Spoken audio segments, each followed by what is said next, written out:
When was the last time you felt confident? Was it after you achieved your goal, or was it during the process of achieving that goal? And I think for most people, the answer would be after you've achieved your goal.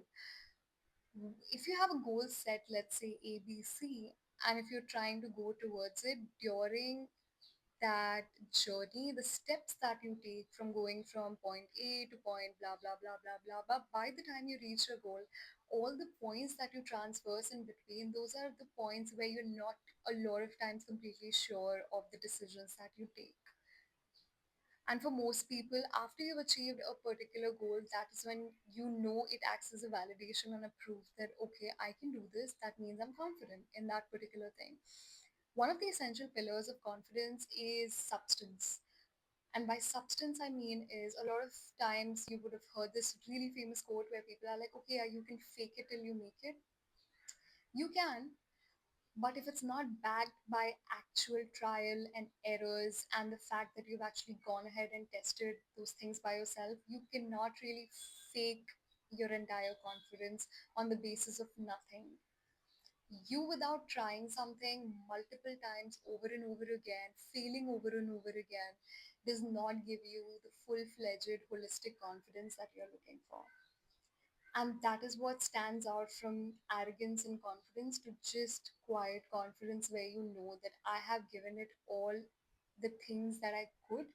And after all of the things and the efforts that I've put into this is the result. And that is where the raw, unfiltered confidence comes from. The second place where confidence can come from is your decision making. And let's connect the two dots. Your decision making is what's going to define how successful you become. And the reason I say this is because the faster you are willing to fail means that the faster you're willing to try things. And the faster you're willing to try things, it means the less time you spend on overthinking and procrastinating over things, as a result of which you fail faster. So failing faster is important. If you fail faster, you can make decisions faster, which can better your ways to achieve your particular goal. And with every trial and error, it ties back to the first point, is how you know and you become confident about anything in your life. So confidence is not something that you're born with, it is something that you acquire over a period of time. And one of the other things that I believe, again, is a very key element in confidence is being humble. Being humble, knowing, accepting your mistakes, to be able to hold yourself accountable. Because if you can't hold yourself accountable, people will hold you accountable. Like don't worry about it. If you do something wrong, the world is ready to stand there and point at you.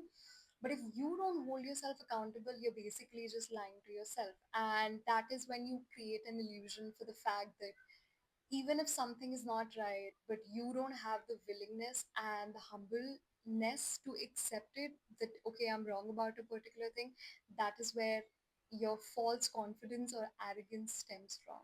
So, developing confidence is not just about being able to speak freely, it's not about being able to socialize.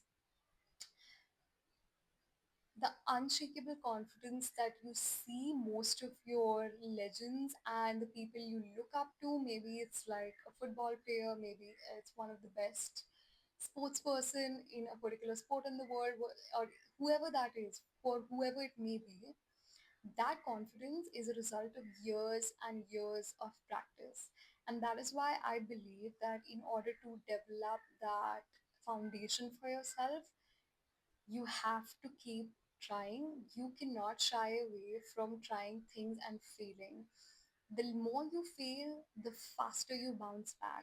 And that is the key to developing a very finite and yet strong sense of self, which does not go beyond a spectrum of making you feeling like, oh, I'm on the top of the world, I can never be wrong, to yet having this simple balance of being humble.